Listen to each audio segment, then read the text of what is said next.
Halo, halo, halo, dan halo lagi. Kembali lagi bersama saya Setiawan dan Mbak Ami. Apa kabar Mbak Ami? Hai, halo, kita ketemu lagi. Nah, ini di video nih banyak sekali serial-serial baru nih. Salah satunya ada serial judulnya Di Bulan Suci Ini. Ya udah nonton Mbak Ami? Yes, betul. Udah dong. Episode 4 ya sekarang ya, udah ada ya. Iya, episode 4 nih. Kita lagi nungguin episode 5-nya nih. Yes, betul, betul. Nah, di bulan suci ini dibintangi oleh banyak sekali bintang-bintang yang sangat-sangat keren-keren nih. Ada Mbak Titi Kamal, ada Mas Denis Adiswara, ada Rebecca Klopper, ada Mas Ferdi Sulaiman, ada Mbak Jenny Zhang, dan masih banyak lagi. Nah, sekarang ini kita udah kedatangan bintang tamu nih. Siapa nih Mbak Ami? Yes, ada Mas Denis Adiswara. Hai. Hai, hai, Hai, hai. saya Denis Adiswara. Langsung melaporkan dari jalur mudik. Oh, ini lagi mudik ya? Ini lagi mudik beneran ya? Woi, iya dong, kan biar ini dong, setema kan. Karena Oh, begitu iya, iya, aku betul, tahu betul, betul. bakal ngobrol sama bioskop tentang di bulan suci ini, ya udah sambil mudik aja gimana gitu wawancaranya Oh kan. iya, jadi ini ya, jadi mendalami peran ya. Imersif, asik. Ah, Oh, iya. Mas, itu di belakangnya ada siapa tuh Mas? Putih-putih. Kenapa? Itu ada yang di wrapping gak tuh di wrapping? Uh, jangan hiraukan, ya. Ya itu cuma patung aja sih, tapi bubble wrapnya agak-agak mencurigakan memang. Ntar gue marahin dia Oh, orang kantor gitu. Oke, oke. Sehat ya semuanya. Puji Tuhan, sehat, sehat. sehat, sehat. Terima kasih sudah Aduh. diundang. Mas, gimana ini Mas? Ya. Boleh cerita nggak? Kok bisa bisa terlibat dalam apa serial yang seru ini nih? Nah, kalau terlibat jelas. Sebenarnya pada umumnya, kalau misalkan seorang aktor itu biasanya dapat tawaran pekerjaan, itu kan biasanya dari manajer saya kan, dari Hmm. manajernya kan gitu. Hmm. Nah kebetulan manajer saya suatu hari membawa premis ya, yang sangat-sangat unik gitu loh. Dari sekian banyak tawaran yang saya dapat, kok ada satu yang unik banget gitu, yaitu adalah sebuah series Ramadan tentang mudik tapi membawa jenazah diam-diam gitu. Nah, buat saya pribadi ini adalah sesuatu yang berbeda karena biasanya kalau misalkan kita lihat cerita-cerita atau series pada umumnya kan tentang keluarga, pasti tentang apa namanya, ada religinya juga temanya. Nah, ini ada komedi juga. Nah, ini komedinya ada, keluarganya ada, terus ada dark komedinya juga gitu loh, bawa-bawa jenazah. Akhirnya saya ya udah, mau dong, saya tertarik nih gitu.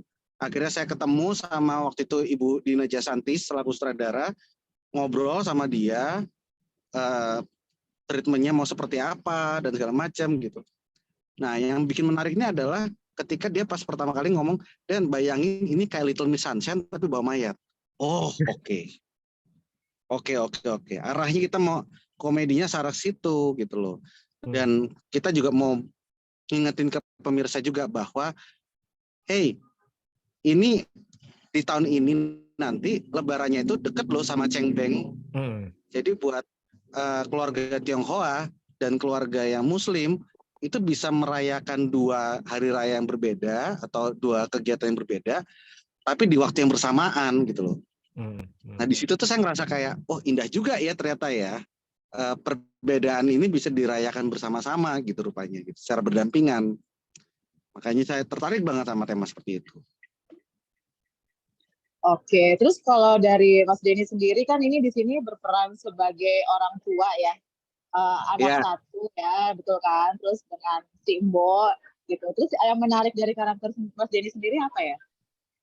Nah, kalau yang dari karakter saya itu gini, pas di brief sama Bu Dina itu, dia bilang, Den, aku pengen kamu yang beda ya dari yang sebelum-sebelumnya gitu loh.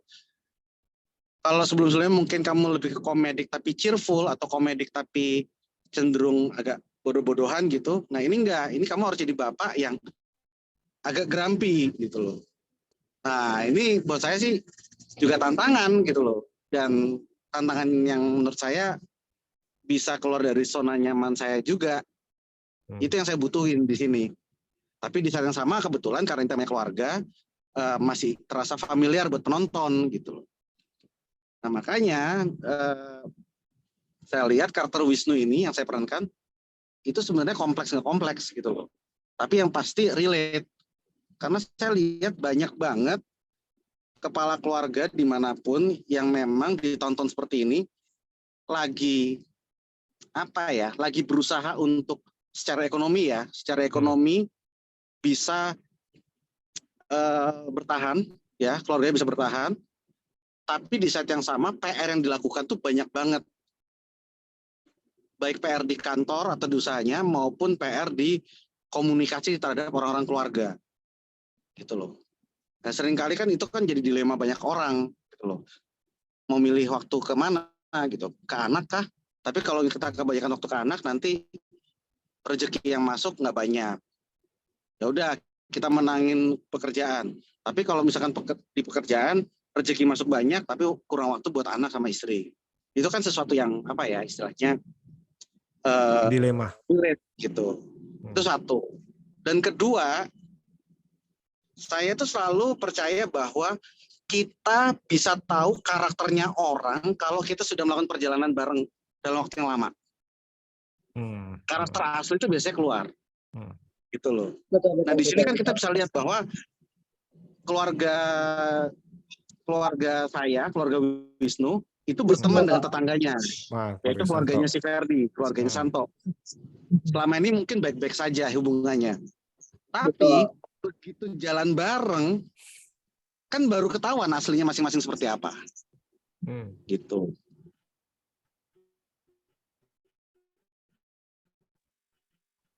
Iya, mulai kelihatan macam-macamnya. Itu aku rasa sih banyak cari relate ke situ. Nggak usah jauh-jauh deh. Karya wisata yang 2 hari atau 3 hari atau Jambore Pramuka lah mungkin. Kita kan jadi tahu teman kita seperti apa. Oh ternyata beda ya, nggak kayak pas di kelas ya gitu loh. Benar. Jika 24 jam bersama ya, 24 jam bersama tuh akan mengubah segalanya, akan kelihatan segalanya.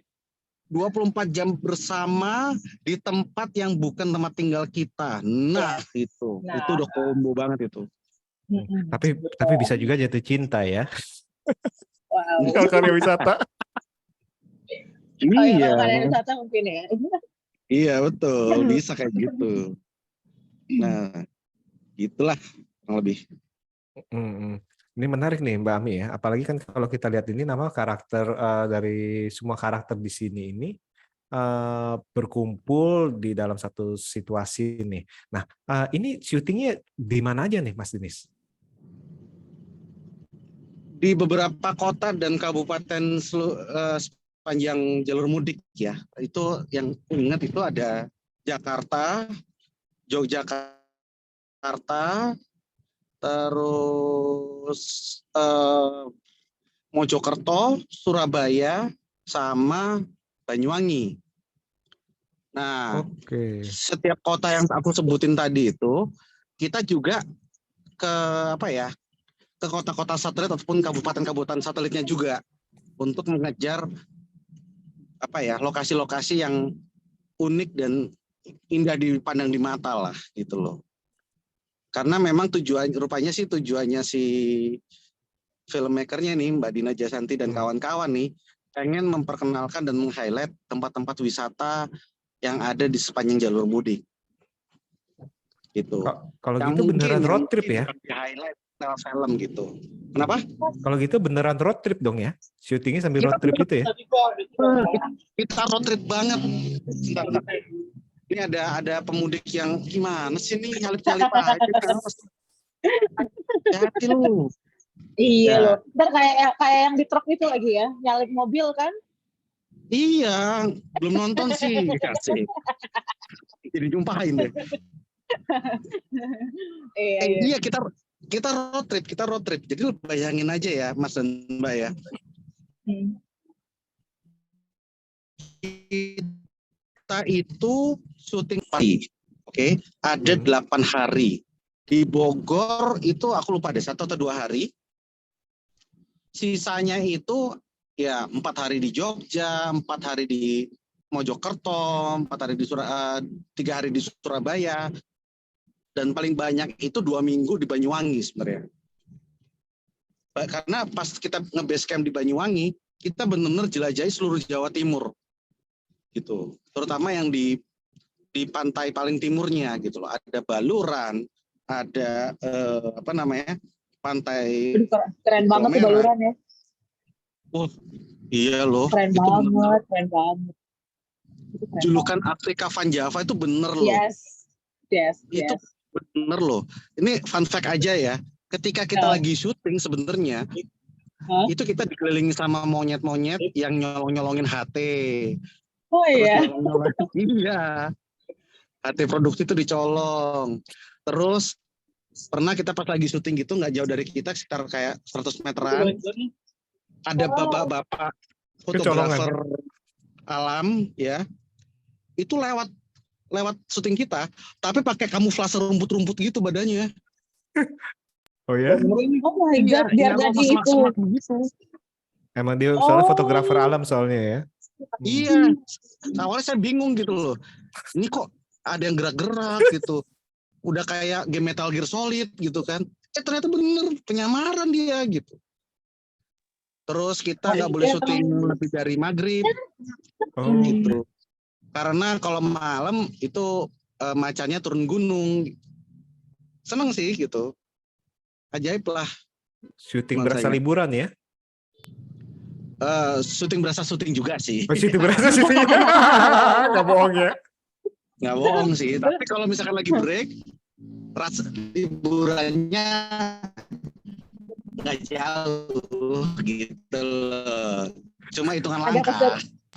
Ada keseruan-keseruan lain nggak sih Mas, selain pemandangan, terus selain di perjalanan selama syuting gitu, ada hal-hal yang menyenangkan atau tidak menyenangkan nggak sih? Misalnya dikejar angsa atau dikejar ayam atau sapi atau domba.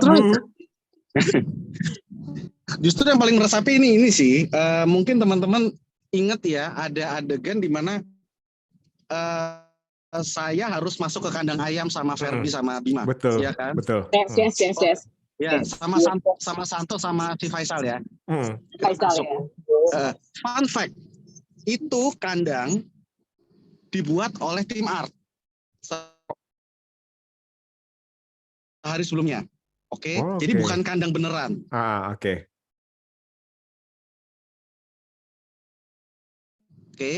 Tapi masa tiket dimasuk dan ayam-ayamnya ya maaf ya sangat banyak sekali dalam waktu sebentar. Oke. Iya.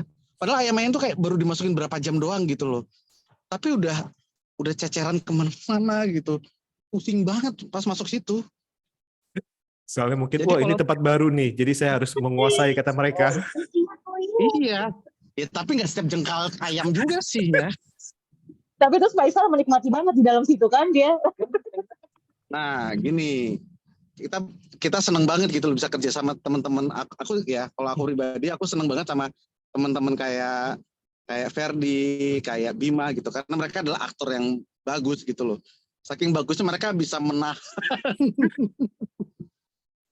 menahan bau gitu. Sementara saya, udah, gue nggak bisa tahan, udahlah muka gue inin aja lah, gue liatin gue emang lagi jijik gitu. Oh jadi nggak acting ya, muka kesel di dalam kandang tuh nggak acting ya, emang kesel bau ya. Mbak pusing Mbak, aku keluar dari situ Mbak. Udah gitu take-nya banyak lagi Mbak. Gitu. Take-nya banyak. Iya, tapi nggak apa-apa sih gitu loh. Akhirnya dapetin sesuatu yang sutradara mau, itu kita senang sih. Tapi ini keren sih nih chemistry-nya semua pemain ya, misalnya kayak Bang Dennis kan juga chemistry sama Mbak Titi Kamal, terus ataupun sama si Bima, terus sama Mas Ferdi. Pokoknya ini chemistry antar pemain ini menurut saya sih cukup keren sih. Itu gimana tuh cara membangunnya? Apa karena road trip itu membangun chemistry-nya, atau sempat ada misalnya digabungin bareng-bareng dulu, gimana? Nah, kita tuh reading tuh kayak cuma 2 minggu sih kalau nggak salah ya kemarin. Itu ya kayak sekitar 6 kali atau 7 kali pertemuan gitu. Tapi chemistry yang terbangun tuh memang benar-benar ketika kita jalan bareng. pada saat syuting ini.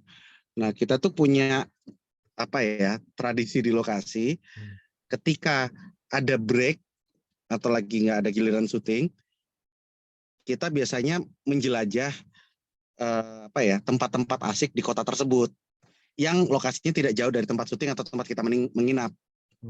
Gitu. Jadi itu yang mungkin bisa dibilang jadi mood booster juga sih. Gitu loh. Satu itu. Plus kedua, ya dari lokasinya sendiri juga udah menyenangkan sih tempat syuting itu. Bayangin aja gitu. Itu tempat kita syuting itu masing-masing adalah tempat wisata juga, mulai dari yang sudah diketahui oleh publik banyak maupun yang belum mainstream. Gitu. Kalau sudah diketahui publik banyak, ya jelas kita bisa nongkrong-nongkrong di kafe dekat situ atau warung dekat situ. Kita bisa foto-foto. Kalau belum mainstream, ya kita bisa agak-agak lumayan tanda kutip bangga dan pengen pamer juga ke orang-orang gitu. Kita pernah ke sini loh gitu. Ayo foto-foto yang banyak gitu. Itu yang mungkin yang bisa dibilang jadi mood booster buat kita sih. Gitu.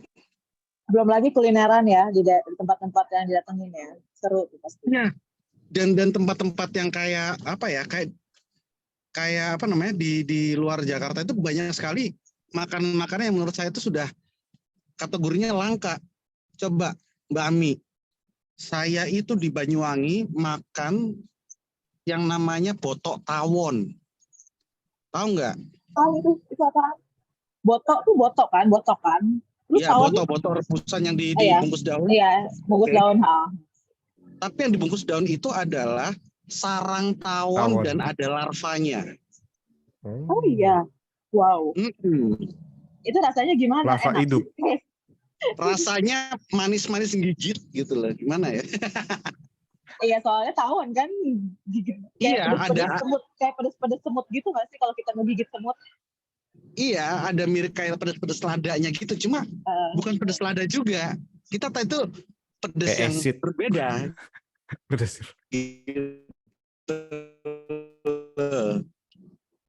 Mungkin harus dirasakan sendiri gitu.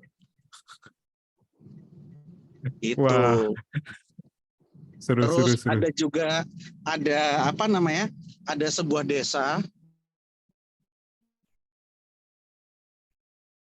Kalau misalkan teman-teman nanti lihat episode namanya ada mercusuar.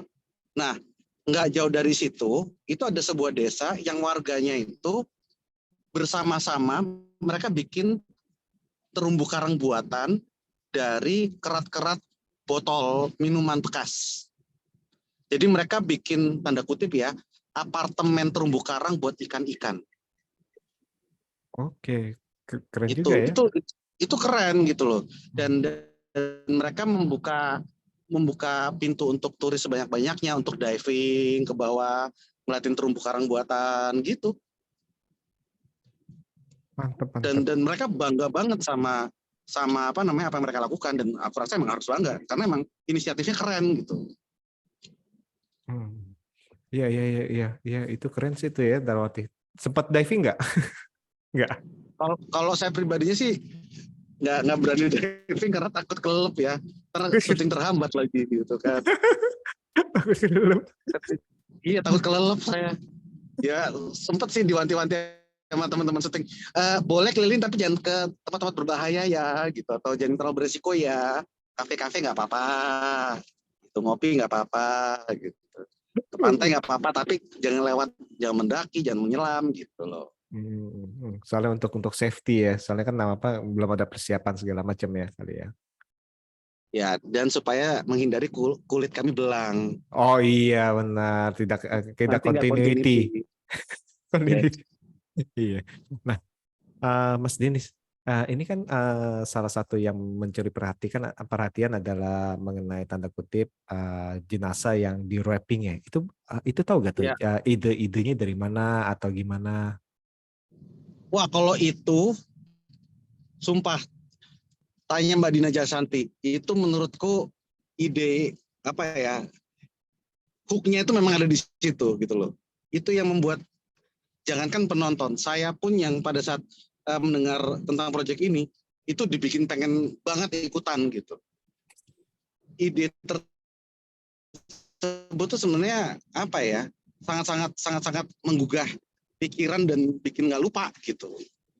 Nah mungkin ada orang-orang yang bilang kan, kenapa nggak pakai ambulan aja, kenapa nggak ya atau dikebumikan dulu, terus kalau misalkan sudah waktunya baru nanti dipindah.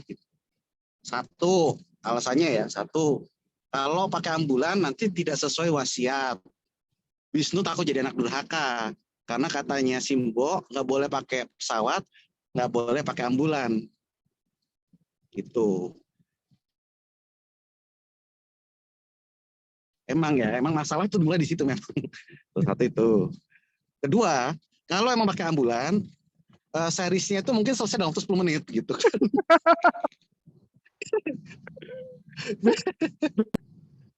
Nggak ada konflik-konflik lainnya ya.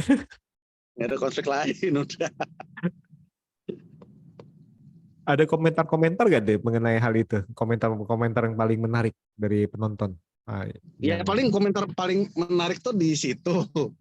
Satu yang apa namanya ya itu tadi, kenapa sih nggak pakai ambulan? Kenapa sih nggak pakai ambulan aja? Ya itu tadi aku sih ngingetin aja kan wasiat gitu loh.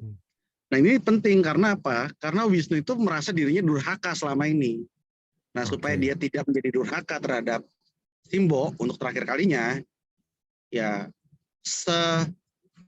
serepot apapun permintaannya Simbo, wasiatnya Mbok, ya pasti akan diturutin. Itu. Oke, menarik. Nah, sorry ya guys, tiba-tiba menjadi gelap, saya juga bingung ini. Kayaknya kita masuk alas roban ini ya. Tolong teman-teman ini ya, jangan ada yang minum alkohol dulu, takutnya ntar ketempelan saya. Saya nggak berani komen, tiba-tiba saya ketempelan kan nggak lucu juga nyebrang kemari lewat Zoom. Tapi beneran tuh ada salah satu lokasi kita itu hutan yang ketika kita lewatin terus buka jendela itu bau bangkai sepanjang jalan. Oh ya? Iya, aku lupa tuh pas di alas mana gitu, aku lupa deh. Ntar aku cek lagi deh, ntar kasih tahu Mas lagi. Aku juga bingung gitu loh, kok bangkai sepanjang jalan gitu kan.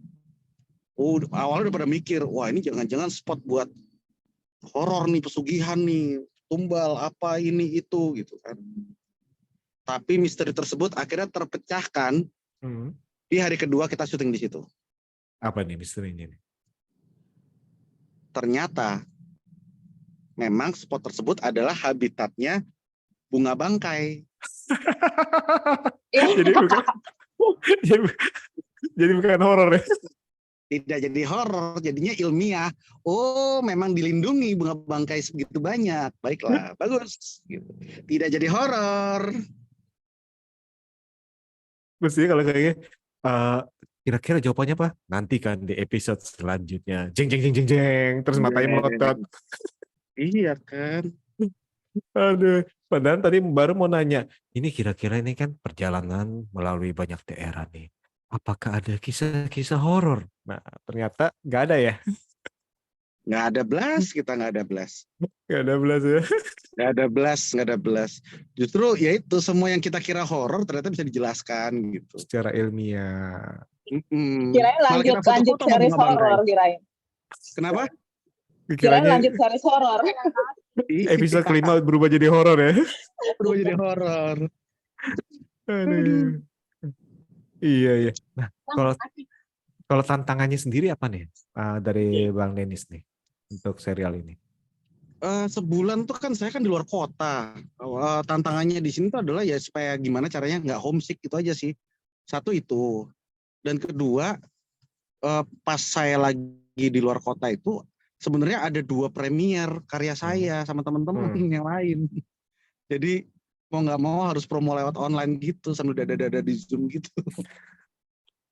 Ya itu aja sih. Tapi sisanya sih menyenangkan gitu. Menyenangkan ya. Nah, menyenangkan. Terus peran jadi orang tua gimana, Mas? Sudah mulai sudah mulai menikmati nggak? Nikmati sih. Mungkin karena pada saat selama pandemi itu saya ngurus kucing terus kali ya. Jadi insting orang tua saya tuh jadi meningkat di situ gitu. Kenapa Mas? Punya kucing kah Mas? Jadi karena tiap hari ketemu kucing ya, jadi insting orang tua semakin meningkat gitu ya. Iya, ya kucing kan sebutannya anak bulu. Ada kata Iya, anak. anak buah. Iya. Ya, gitu. Jadi ya paling nggak pemanasannya memang di situ. Jadi saya rasa oh ya sudah berarti selama pandemi mengurus kucing itu adalah persiapan yang terbaik untuk peran-peran sebagai orang tua. Iya, iya, iya, iya. Emang bener sih ya, Mbak Ami ya. Mbak Ami juga melihara kucing banyak juga. Mbak Mi ada berapa kucing, Mbak? Aku tuh dulu punya 13 kucing, terus punya 2 anjing. Sekarang mana? Sekarang kucingnya udah disebarluaskan karena aku udah jarang di rumah kan kemana-mana. Kalau anjingnya masih ada. Oh gitu. Lagi di situ nggak? Enggak, aku lagi di Dadah. jalan. Ya. Aku lagi di jalan. Nanti ya kalau ada ya. Walah. Ya 3 ketahuan bulan. sih Mbak Ami kan penyabar pasti itu Mas Jawan lihat tuh. Cie. Wow. Anaknya banyak. Gitu. Ini banyak anaknya. Aduh. Nah, Mas ini seruan horor atau komedi? Kenapa? Seruan horor apa komedi? Gini, kalau film komedi itu serunya adalah gimana caranya kita cerita acting serius tapi penontonnya ketawa. Serunya di situ. Sementara kalau film komedi serunya adalah kayak main game horor gitu loh. Kita masuk ke suatu tempat yang mana antagonis itu nggak kelihatan dan kita disuruh untuk memecahkan misteri tersebut. Ya kan, horor itu kan selalu seperti itu gitu. Nah, enakan mana? Masing-masing ada enaknya. Masing-masing ada enaknya. Tapi kalau disuruh tanya paling enak yang gimana? Ya horor komedi. Wah, itu. Kenapa? Kalau udah kombinasi horor dan komedi itu, waduh enak banget. Karena ya keasikan dari dua genre tersebut digabung jadi satu. Itu sih. Kenapa aku bilang gitu? Karena aku udah pernah ngerasain kemarin kan di proyek sebelumnya kan horor komedi. Itu asik. Nah, sekarang komedi yang agak dark. Di bulan suci ini sebenarnya itu adalah komedi yang sebenarnya agak sedikit dark gitu loh. Agak sedikit tragis sebenarnya. Nah, ini menurut saya sih tantangan tersendiri juga. Kalau saya ibaratkan main game, ketika di filmnya kemarin untuk Perjanjian Gaib itu mungkin saya seperti main Resident Evil. Ya. Tidak ada. Kalau sekarang itu kayak saya sedang bermain ini Stumble Guys. Ini kayak main Stumble Guys di sekarang nih. Itu sih. Lalu ada proyek impian? Ada proyek impian nggak Mas Denis yang belum kesampaian? Kan kemarin udah horor komedi, sekarang dark horror. Ada lagi nggak yang pengen dimainkan gitu? Buat saya sih apapun proyeknya, kalau teamworknya enak, itu sudah termasuk proyek impian. Mau skalanya gede, mau skalanya kecil, selama seluruh orang yang terlibat di dalamnya itu ingin memenangkan story-nya daripada egonya, buat saya itu sudah proyek impian. Gitu. Jadi apapun itu ya, yang penting apapun semuanya itu, dikerjakan. Yang penting semua sama-sama sadar bahwa story-nya harus menang. Gitu. Bukan si aktor A menang, bukan si aktor B menang, bukan sutradara yang menang, bukan si kru A, B, C yang menang, enggak. Semuanya sama-sama kompak, kerjasama untuk memenangkan story. Itu tuh. Jadi kelihatan dari hasilnya ya, ketika orang nonton, oh iya nih ini dapat gitu ya. Peran-peran masing-masing bisa tersalurkan dengan baik. Betul. Siapa tahu mau ini genre aksi, cie. Ayo aja, Ayo aja. ayo aja. Nah, Sikat. Gila ya, gue nonton Mas Denny itu dari zaman AADC. Ya ampun Mbak Ami. Ya, ketahuan umurnya. pokoknya dari ketahuan umur. Bayangin ya dari AADC sampai sekarang dan perannya masih oke banget. Instagram aja. Aduh, terima kasih Mbak Ami. Sama-sama kita sama-sama genset loh Mas Setiawan. Mas Setiawan apa milenial? Mas Setiawan ya, geng milenial kayaknya. Ya, saya sih Ya, nggak mau banget. sebut apa-apa, cuman saya main sebut aja apa Elmeler. Ayo. Ketahuan umur. Tos dulu dong Oh sama-sama my God. genset. Siap. Oh my God. Kapan tuh Elmeler the movie, Ci? Itu sama tahunnya kayak ADC sih sebenarnya. Sama. Sama itu, betul. Ya, sama. Itu. Tahun 2000 berapa tuh ya? Saya lupa tuh Elmeler 2000-an lah ya. 2001 bukan? 2000-an. 2002. 2002 Iya, ya. 2002. Iya, 2000. Suka banget tuh sama Elmeler tuh. Wah, terima kasih. Sekarang pemainnya sudah menghiasi layar kaca Anda setiap sahur. Betul. Bagus tuh dia tuh emang. Keren itu. Keren. Nah, terus abis itu ini apa Mas? Sampai lupa tuh gara-gara nostalgia Elmeler tuh saya Mas. Apa? Series perkembangan series. Iya. Perkembangan series Indonesia kan sekarang kan banyak nih Mas. Ya, seperti kita tahu nih banyak di OTT lah. Kita di OTT itu udah bahkan nggak kejar lah istilahnya. Banyak sekali yang baru. Nah, kalau menurut Mas Denis itu perkembangan serial di Indonesia itu gimana? Ini menurut saya kita ada di kondisi yang menuju ideal. Ya. Menuju ideal, satu, banyak variasi. Ya, OTT nggak cuma sekedar menghadirkan cinta-cinta dan horor aja. Betul. Thriller juga ada, detektif ada, komedi keluarga yang begini juga ada kayak di bulan suci ini. Gitu loh. Ini sebenarnya masa-masa yang sangat-sangat menarik. Apa ya? Zaman-zaman kalau misalnya awal ketika mulai ada seri-seri semacam Sopranos dan kawan-kawan gitu loh. Pas baru-barunya muncul kayak gitu. Emang sih series US tuh emang punya sejarah yang sangat-sangat panjang. Dan genrenya juga beragam. Tapi kalau misalkan teman-teman ingat ketika sebelum Sopranos muncul, yang dominan di dalam televisi itu kan pasti cuma serial drama polisi gitu. Terus habis itu serial drama rumah sakit sama sitkom komedi. Betul. Gitu. Yang dominan tuh 3 itulah. Tapi begitu ada The Sopranos, udah tuh mulai banyak ragam. Mulai mendekati variasi genre film. Dan kualitas syutingnya pun juga sudah mulai mencapai kualitas film gitu loh. Jadi menurut saya ini aku bilang sih sesuatu yang mesti disambut gembira. Apalagi di video sendiri saya dengar katanya per tahun tuh bisa sampai 20-an atau 30-an judul original series yang berbeda-beda genrenya kan. Paruh pertama aja udah 19 kan video seriesnya. Itu baru paruh pertama. 6 bulan pertama. Iya sih, gokil. Ya maksudku ini bisa menjadi indikasi yang bagus gitu. Lebih bagus lagi kalau ini bisa ditiru sama penyedia lain gitu.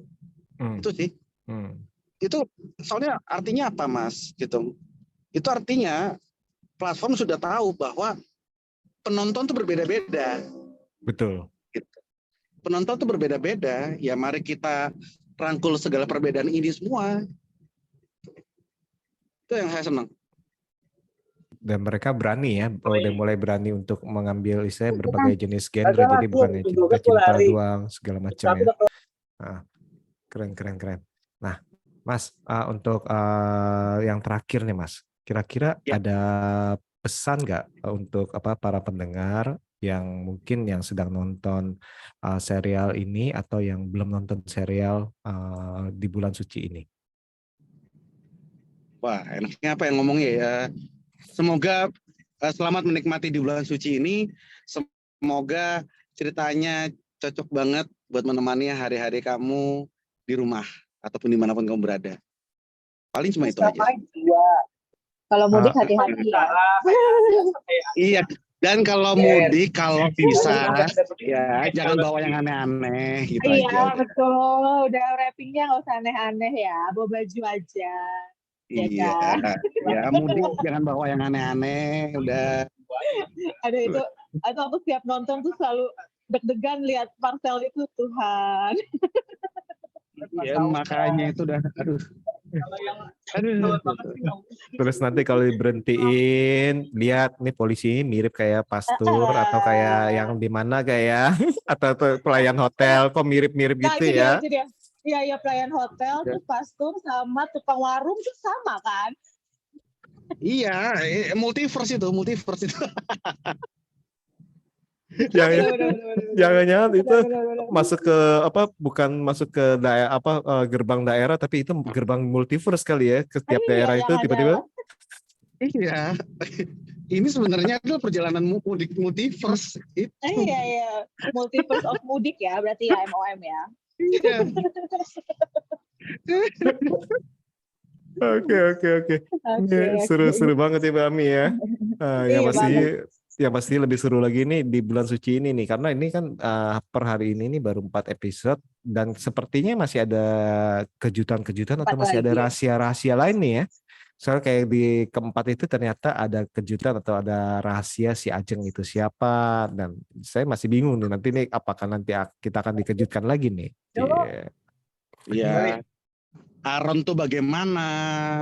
Terus siapa karakter siapa kakaknya si Mbok gitu, ntar bisa kita lihat. Kalau gitu ini banyak rahasianya nih. Munculnya Aaron aja udah jadi penasaran tuh Aaron. Iya emang. Bapaknya Aaron siapa? Ya bapaknya Aaron ya. Bapaknya Aaron siapa? Itu bapaknya Aaron itu suaminya mamanya bapaknya Aaron. Ajeng.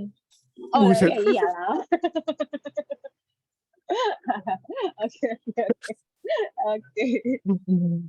Oke. Jadi ini jangan lupa nonton di bulan suci ini setiap hari Rabu ya episode barunya ya. Di video. Aduh, setiap hari Rabu. Setiap hari Rabu siap ditonton di video mulai dari sahur bisa juga. Dikebut aja bisa kok ini ya, dan langsung aja ditonton aja, dan soalnya ini bintangnya juga top semua nih, jadi jangan lupa untuk ditonton. Oke, saya rasa sekian dulu nih untuk pembicaraan hari ini. Terima kasih nih Mas Denis nih.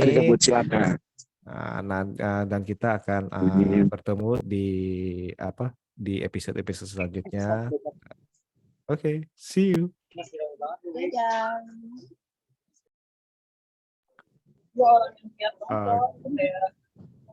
Oke, see you Mbak Ami. See you Mas Setiawan.